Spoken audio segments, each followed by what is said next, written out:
오늘 말씀의 제목을 같이 한번 고백해 봅시다. 나를 찬송하게 하려 함이라. 요즘 초등학교 애들이 쓰는 말 가운데 많은 말 중에 하나가 저거들끼리 썩었다라는 말을 많이 한답니다.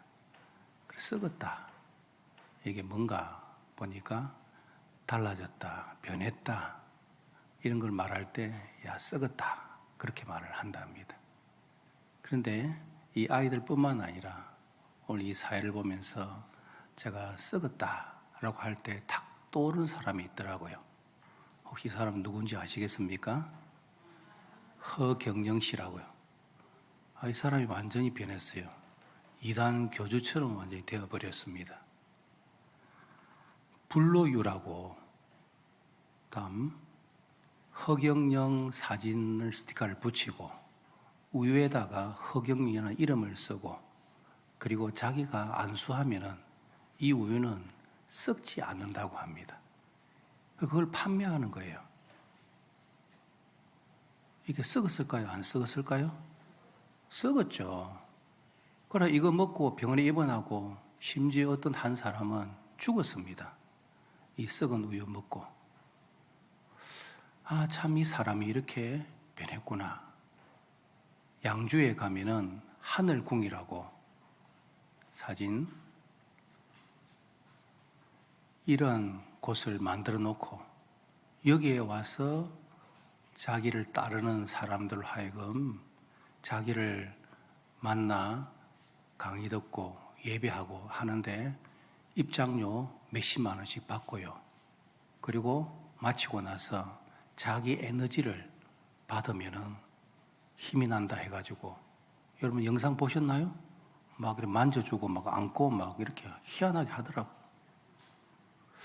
야, 허경영 씨도 이 사기꾼 같은 사람이지만 그를 따르는 사람들은 어떻게 되는가 라고 생각하니까 참 안타까운 겁니다.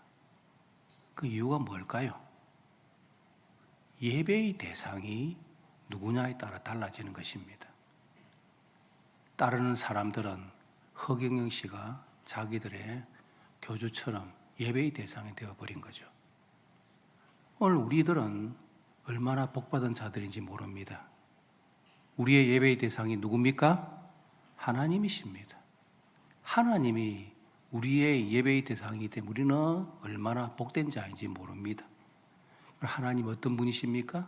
창조주 하나님, 구원자 하나님, 무엇보다도 신실하시고 변치 않으시는 하나님. 그 하나님 때문에 우리는 살아가는 것이고 이 세상이 존재하는 것입니다. 그래서 우리는 살아계신 하나님을 예배하는 우리의 경배의 대상이 하나님이란 이 사실을 꼭 잊지 마셔야 합니다. 여러분, 성도에서 가장 중요한 자상은 뭘까요? 따라합시다. 나는 예배자입니다. 오늘 보면 이사야 44장 21절 말씀 다시 한번 읽어볼까요? 시작. 이 백성은 아멘. 나를 찬송하게 하려, 나를 예배하게 하기 위하여 하나님께서 우리들을 지으셨다라는 것입니다. 그럼 우리는 예배자입니다. 예배자. 그런데 오늘날 예배자로 이 예배에 참석한 우리들의 문제가 뭡니까? 내가 예배자임에도 불구하고 예배에 대한 기대가 너무나 적다는 것입니다. 여러분, 오늘 예배를 드리러 오면서 여러분 마음속이 막 벌렁벌렁거리면서 오늘 예배 가운데 하나님께서 나에게 어떤 은혜를 부어주실까, 그런 큰 기대와 설렘이 여러분에게 있으셨나요? 대부분 그냥 습관적으로 오늘 주일이니까 예배 가야 되지, 내가 교사니까 봉사자니까 주일 오전 1부에 가서 예배 드리고 2부에 내가 봉사해야지. 여러분, 그것은 온전한 예배자의 자상의 모습이 아닌 것이죠. 애들이 교회 와가지고 예배 드리러 와가지고 항상 하는 말이, 선생님 예배 언제 끝나요? 예배 언제 끝나요? 예배가 시작되지도 않았는데 그 말을 합니다. 그게 뭘 말하는 겁니까? 애들의 관심은 딴 데 있다는 거죠. 빨리 예배 마치고 놀든지 게임하든지 해야 되는데 예배가 그들에게는 지겹다는 거죠. 여러분, 예배가 여러분 어떻게 여기지고 계십니까? 오늘 하나님께서는 저와 여러분들을 예배자라는 자상으로 우리를 불러주셨는데 정말 우리의 마음속에 매번 예배에 대한 기대감, 예배에 대한 간절함, 예배에 대한 준비된 마음들이 우리에게 있냐라는 것입니다. 오늘 우리는 그것을 회복해야 됩니다. 내가 오늘 참석하는 이 단 한 번의 예배라도 하나님과 나의 만남이 있고 하나님께서 나에게 베푸시는 풍성한 은혜가 임한다면 오늘 이 예배를 통하여서 하나님께서 놀랍게 부으신 은혜가 임할 줄 믿습니다. 우리는 이 마음을 가지고 이 예배에 참여해야 되는 거죠. 자, 우리는 이런 질문을 가져야 합니다. 내가 예배자라는 자상을 가지고 살지 않으면 우리는 어떤 삶을 사는가? 첫 번째, 따라해 볼까요? 썩는 삶을 산다. 아까 성도는 뭐라 그랬습니까? 변했다. 여러분, 우리가 하나님 앞에서의 참된 예배자로의 자상을 가지고 살지 않으면요, 우리의 삶이 하나님으로부터 변화되어지는, 멀어지는 삶을 살 수밖에 없습니다. 왜 그런지 아십니까? 하나님은 우리를 예배하는 자의 정체성으로 자아상으로 세워주셨기 때문에 우리 인간의 마음은 뭔가를 예배하고자 하는 마음들이 존재하는 것입니다. 영어로 예배를 뭐라 그럽니까? worship이라 그러죠. 그 뜻은 뭐냐면은 worth, 가치 있는, 끝. 다시 말하면은 예배는 가장 가치 있는 존재를 향하여 하나님 앞에 나의 것을 드리는 것입니다. 그런데 우리가 하나님이 나의 아버지가 예배의 대상이 되지 않으면은 나의 가치 있는 것이 다른 것으로 흔들려지는 것입니다. 가치관의 혼란이 가져오는 거죠. 그래서 뭐 뉴스나 이런 걸 보면은 막 가수라든지 배우라든지 연예인이라든지 거기에 막 따라다니면서 몰입하고 미쳐 있는 사람들 있잖아요. 왜 그렇습니까? 그것이 그들에게는 가치 있는 것으로 여겨지기 때문입니다. 여러분, 우리가 살아오면서 내가 정말 가치 있다고 여겨지고 추구하고 살아온 것들, 예를 들면은 내가 막 명예를 얻기 위해서 열심으로 내가 명예를 쫓아오다 보니까 그것 때문에 진짜 가치 있는 가족과 관계가, 다른 사람의 관계가 끊어지는 경우도 있습니다. 그게 바로 진정한 가치 있는 것을 쫓아 따르지 않을 때에 이 땅에 일어나고 있는 현상이 우리의 삶인 것이죠. 로마서 1장 21절 23절 말씀 시작. 하나님을 알되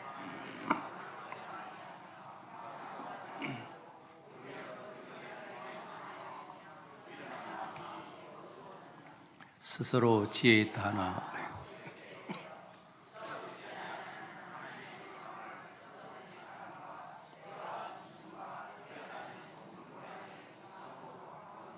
아멘.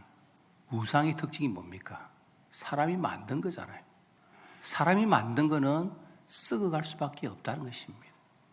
그것을 숭배하고 그것을 따르는 썩는 삶이 참된 예배자로서의 삶이 아닐 때 나타나는 것입니다. 여러분, 오늘 한국의 이단 사이비들 얼마나 많습니까? 사진 한번 볼까요? 대표적인 것들 몇 사람만 사진으로 보여줍니다. JMS 정명석이는 지가 재림주 메시아라고 그럽니다. 조희성이라고 죽었습니다. 그래도 불구하고 영생교라 그래가지고 지가 재림주라 그럽니다. 통일교는요, 문선명이 죽었죠. 그런데 지가 참 하나님이고 참 아버지고 그의 부인 한학자를 세워가지고 참 어머니라고 경배하도록 만듭니다. 박태선 전도관 죽었습니다. 참 하나님이라고 이야기합니다. 그리고 안사홍 정인의 하나님의 교회, 지금 한국에 아주 영향을 많이 주고 있죠. 이 안상홍이도 죽었습니다. 그럼에도 불구하고 지가 재림 예수라 그러고 하나님이라 그러고 그의 부인 장길자를 하나님, 하늘 어머니라고 숭배하도록 만들고요. 그 외에 신천지 이만희는 지가 보혜사 성령이라고 이렇게 이야기합니다. 참 안타까운 것은 이런 이단들이, 교주들이 자기들을 숭배하도록 경배하도록 만드는데 거기에 쏘가 넘어가는 사람들이 있는 걸 보면 우리 너무 안타깝죠. 그게 바로 썩는 삶입니다. 참 예배자, 참 경배의 대상이 누구인지를 그들은 몰랐다는 겁니다. 자, 그렇다면 우리는 어떻게 해야 참된 예배자로서의 자상을 가질 수 있을까요? 두 번째, 따라해 볼까요? 하늘의 예배를 보고 사모하자. 이 말이 무슨 말이냐 하면요, 우리는 하나님을, 영으로 되신 하나님을 직접 뵐 수는 없습니다. 영이신 하나님을 직접 목도할 수는 없죠. 영이신 하나님께서 우리 앞에 계시지만 우리는 그 하나님을 뵐 수가 없습니다. 하지만 성령님께서 우리에게 은혜를 주시고 우리는 하나님을 예배하는 자로서의 삶을 사는 특권을 누리게 된 겁니다. 그런데 그 놀라운 특권 가운데서 하나님께서는 요한계시록의 말씀을 통해 우리에게 주는 큰 은혜가 있습니다. 요한계시록 4장 1절의 말씀 읽어볼까요? 시작.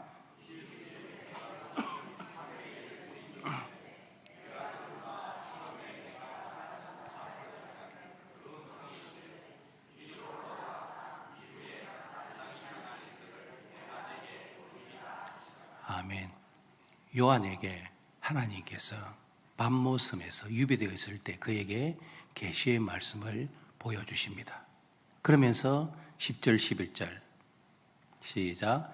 24장로들이 보좌에 앉으신 이 앞에 엎드려 세세토록 살아계신 이에게 경배하고 자기의 간을 보좌 앞에 드리며 이르되 우리 주 하나님이여 영광과 존귀와 권능을 받으시는 것이 합당하오니 주께서 만물을 지으신 자 또 지으심을 받았나이다 하더라. 아멘. 요한계시록은 고난 가운데 있는 교회와 성도들에게 하나님의 나라, 천상의 예배, 하늘의 예배가 무엇인지를 우리에게 보여주신 아주 귀한 말씀입니다. 여러분, 우리가 지상에서 함께 예배를 드립니다. 그러나 우리의 이 예배 가운데 우리는 영의 눈이 열리지 않으면 하늘에 계신 하나님이 임재하는 예배를 볼 수가 없는 거죠. 그러나 계시록 4장의 말씀을 통하여 하늘의 예배가 무엇인지를 우리가 생생하게 깨닫습니다. 그 예배는 어떤 예배입니까? 하나님의 보좌 앞에 내 생물과 24장로들과 수많은 천군 천사들 그리고 앞서간 신앙의 선배들이 거룩하다 거룩하다 거룩하다 모든 구원하심이 보좌에 앉으신 우리 하나님께 어린 양께 있도다. 그들이 받았던 모든 멸관을 그 보좌 앞에 내어놓으면서 하나님께만 찬송하며 경배하는 이 하늘의 예배가 바로 하나님께서 허락하신 천상의 하늘의 예배라는 것입니다. 여러분, 우리는 이 땅에서 하나님 앞에 예배자로서 삶을 살아갑니다. 우리는 자상, 즉 다시 말하면 나는 예배자라는 이 자상을 가지고 살아가지만 이것은 이 땅의 자상이 뿐만 아니라 영원한 하나님 나라 천국에서 영생을 누리며 살아가는 우리의 삶이 바로 예배자라는 사실을 우리에게 보여주는 것입니다. 그래서 우리는 하나님의 나라의 예배, 천상의 예배를 사모하면서 그것을 바라보면서 오늘 이 땅에서의 예배자가 바로 나의 삶이다. 이 사실을 깨닫고 고백하는 거죠. 여러분, 하나님 앞에서 예배를 통하여 가장 복받은 사람이 누굽니까? 다윗입니다. 다윗. 성경에서 다윗을 일컬어서 하나님 마음에 합한 자라고 인정받은 다윗은 그의 삶이 온전한 예배로서 하나님으로부터 인정을 받고 그 예배를 통하여 다윗의 후손들이 보호를 받고 다윗의 후손의 나라가 하나님께서 세워주시고 다윗의 후손 가운데 메시아 예수 그리스도가 탄생되는 복이 다윗에게 임한 것이죠. 여러분, 다윗이 어떤 자세로 하나님 앞에 예배드리기 때문에 이 복을 받았을까요? 우리 시편 51편 17절 말씀을 봅니다. 시작. 하나님께 구하시옵소서.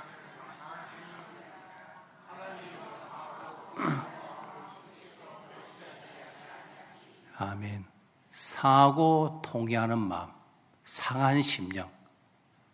다윗이 하나님 앞에 예배 드릴 때 그가 나온 자세는 상한 심령, 깨어진 심령, 파산된 마음. 그 마음으로 하나님 앞에 섰다는 것입니다. 여러분, 이러한 마음을 가지고 하나님 앞에 서면은 어떤 고백이 나올까요? 아, 하나님, 저는 죄와 사망의 근세로 죽었던 자입니다. 이런 나 같은 자를 하나님 앞에서 예배하는 사람으로서 나를 세워주셨으니까 하나님 너무나 감사합니다. 그런 감사와 감격이 다윗에게는 늘 있었다는 것이죠. 그 감사와 감격을 가지고 그가 제사장들로 인하여서 괴가 예루살렘 성전으로 들어올 때 그는 어떻게 하나님을 예배합니까? 시작. 여호와의 궤를 맨 사람들이 6걸음을 가매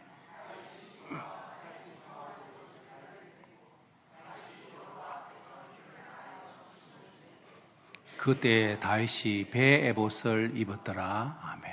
하나님 앞에서 춤을 추고 배 에봇을 입었다고 성경 말씀하고 있습니다. 배 에봇, 그것은 왕의 왕복을 벗어버리고 하나님 앞에서 예배하는 자로서의 배 에봇을 입고 예배를 드린 것입니다. 그리고 배 에봇을 통하여서 그가 춤추며 하나님께 영광 돌리는 예배자가 된 것은 그것을 통하여서 하나님 앞에서의 겸손한 예배자로서의 그 마음의 자세가 나타나는 거죠. 그리고 배 에봇은 어릴 때부터 나실인들이 배 에봇을 입고 자라, 사무엘이 그랬잖아요. 그런 것처럼 내가 하나님 앞에서의 예배자로서의 그 고백을, 자상을 가지고 있는 것입니다. 다윗은 자신의 모든 것을 내려놓고 겸손하게 하나님만이 나의 예배의 경배의 대상입니다. 나의 모든 것 다 내려놓고 내 왕의 자리에, 마음의 자리에 하나님을 나의 왕으로 모십니다. 왕의 신 하나님이여 나의 예배를 받아 주시옵소서. 그것이 바로 다윗의 예배의 자세였습니다. 다윗은 모든 삶이 예배였습니다. 목동으로 있든지 광야에 있든지 어디에 있든지 내가 가는 곳마다 하나님을 예배하는 처수가 되게 하여 주시옵소서. 그것이 바로 다윗의 결단이요 고백이었습니다. 여러분, 우리가 하나님 앞에 오늘 예배를 드립니다. 하나님께 나아오는 자는 반드시 그가 살아계신 것과 그가 자기를 찾는 자에게는 뭐 주심을 믿어야 할지니라? 상 주심을 믿어야 할지니라. 여러분, 하나님은 온전한 예배를 드리는 자에게 하나님의 약속된 상을 부어주실 것이라고 우리에게 말씀해 주셨습니다. 오늘도 우리는 하나님 앞에 예배자로 나올 때 오늘 이 자리에서의 예배만으로서 끝나는 것이 아니라 하늘의 예배를 바라보고 사모하고 그리고 우리가 이 땅에서 매일의 삶이, 일상의 삶이 예배가 되도록 우리의 삶을 하나님 앞에 드려야 되는 것이죠. 어제 파리 올림픽 선수단이 출정식을 가지고 비행기를 타고 출발한다는 뉴스를 보았습니다. 기수단으로서 펜싱의 구봉길 선수가 깃발을 잡고 나가면 그 선수를 보면서 제가 이런 마음이 들었습니다. 지금 구봉길 선수는 무엇을 바라보며 나갈까? 파리 올림픽 시상대 위에서 애국가가 울려 퍼지고 금메달을 매는 그것을 바라보면서 그것을 사모하면서 올림픽에 가는 것이 아닌가. 여러분, 우리가 예배 자리에 나옵니다. 우리의 예배 자리가 그저 또 한 번의 형식적인 예배가 아니라 오늘 이 예배를 통하여서 하늘의 예배의 은혜가 나에게 부어질 뿐만 아니라 이 땅에서 내가 자상을 가지고 예배자로서의 삶을 살아갈 때 하나님께서 저 천상에서 드리는 그 예배 자리에 나도 임할 것을 소망하면서 나의 모든 삶이 내가 있는 곳이 예배가 되게 해주셔서 하루하루 하나님께만 영광 돌려드리는 예배자의 삶을 살게 해 주시옵소서. 우리 모두의 고백되시길 바랍니다. 나는 예배자이다 라는 자상을 가지고 살아가면 우리의 결론이 뭘까요? 세 번째, 따라합시다. 영생의 삶을 산다. 영생의 삶을 사는 것입니다. 영원히 사는 삶. 그래서 시편 133편 1절에서 3절 말씀 시작. 보라, 형제가 연합하여 동거함이 어찌 그리 선하고 아름다운고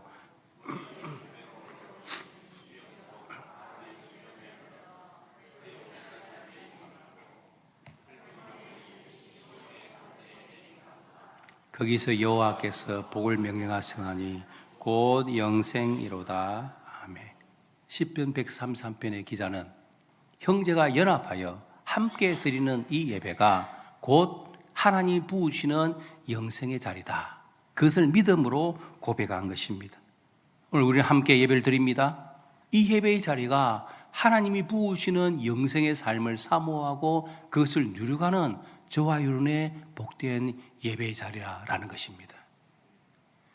19세기 미국과 영국에 놀라운 부흥운동을 일으켰던 조지 히필트라는 목사님이 계십니다.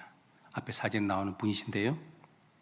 이분이 가는 곳마다 온 힘을 다해서 설교하고 예배를 드리고 그러다가 설교를 이렇게 마치고 내가 좀 피곤해 좀 누워야 되겠다 라고 잠시 누웠는데 그 길로 바로 하나님의 부름을 받습니다. 참 복된 죽음이라고 생각합니다. 평소에 조지 히필트는 이렇게 이야기했습니다.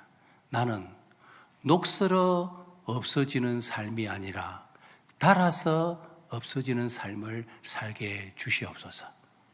그저 허비된 삶이 아니라 항상 말씀과 예배 가운데 자신의 삶이 하나님 앞에 쓰임 받기를 원하는 그 소원대로 그는 그의 마지막을 하나님께서 예배 마치고 바로 그의 삶을 불러주셨습니다. 여러분, 성도의 마지막 죽음은 이래야 되지 않을까요? 우리가 온 힘을 다해서 예배를 드리고 그리고 집에 가서 잠시 누웠는데 그 잠자는 중에 하나님이 데려가신다면 그만큼 아름다운 인생의 마지막이 어디 있겠습니까? 그래서 우리 모두가 다 힘껏 주님 앞에서 예배자로서의 삶을 사시고 그리고 잠시 쉬었는데 하나님께서 편하게 그 영혼을 천국으로 불러주시는 그런 복된 인생의 삶이 저와 여러분에게 마시기를 바랍니다. 따라합시다. 나는 예배자입니다.